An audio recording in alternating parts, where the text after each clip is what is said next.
Hello নতুন মায়েরা, স্বাগতম জানাচ্ছি আশান্স মম চ্যানেলে। আপনি কি প্রেগনেন্ট আর না জেনেই এমন কিছু খাচ্ছেন যা আপনার বেবির জন্য রিস্কি হতে পারে? আজকের ভিডিওটা আপনার জন্য খুবই গুরুত্বপূর্ণ, তাই ভিডিওটা শেষ পর্যন্ত দেখুন আর এখনই সাবস্ক্রাইব করে রাখুন। চলুন শুরু করা যাক। নাম্বার 1, কাঁচা বা আধা সেদ্ধ ডিম বা মাংস। কাঁচা বা ঠিকমতো রান্না না করা ডিম, মাংস বা মাছ খেলে স্যালমোনেলা বা টক্সোপ্লাজমা ইনফেকশন হতে পারে, যা গর্ভপাতের ঝুঁকি বাড়াতে পারে। এর জন্য টিপস হচ্ছে সবসময় ভালোভাবে কুকড খাবার খান। নাম্বার 2, পেঁপে, বিশেষ করে কাঁচা পেঁপে। অনেকে জানেন না কাঁচা পেঁপেতে ল্যাটেক্স থাকে, যা জরায়ুর কন্ট্রাকশন বাড়াতে পারে। টিপস হচ্ছে পাকা পেঁপে অল্প পরিমাণে সেফ, কিন্তু কাঁচা পেঁপে এড়িয়ে চলুন।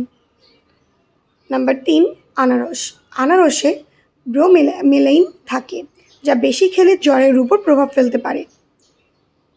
তাই টিপস হচ্ছে আনারস খাওয়া থেকে বিরত থাকাই ভালো।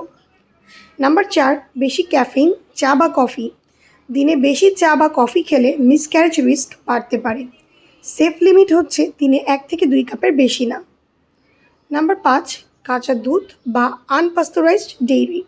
কাঁচা দুধ বা ঠিকমতো প্রসেস না করে দুধে লিস্টেরিয়া ব্যাকটেরিয়া থাকতে পারে, যা খুবই বিপজ্জনক। টিপস হচ্ছে সবসময় পাস্তুরাইজড দুধ ব্যবহার করুন। নাম্বার 6, কিছু হার্বাল বা ভেষজ জিনিস। অনেক ভেষজ জিনিস যেমন অ্যালোভেরা জুস, কিছু হার্বাল টি প্রেগনেন্সিতে সেফ না। টিপস হচ্ছে ডাক্তারের পরামর্শ ছাড়া কিছুই খাবেন না। নাম্বার 7, বেশি ঝাল বা প্রসেসড খাবার। এগুলো সরাসরি মিসক্যারেজ না করলেও অ্যাসিডিটি, ডিসকমফোর্ট আর ব্লিডিং ট্রিগার করতে পারে।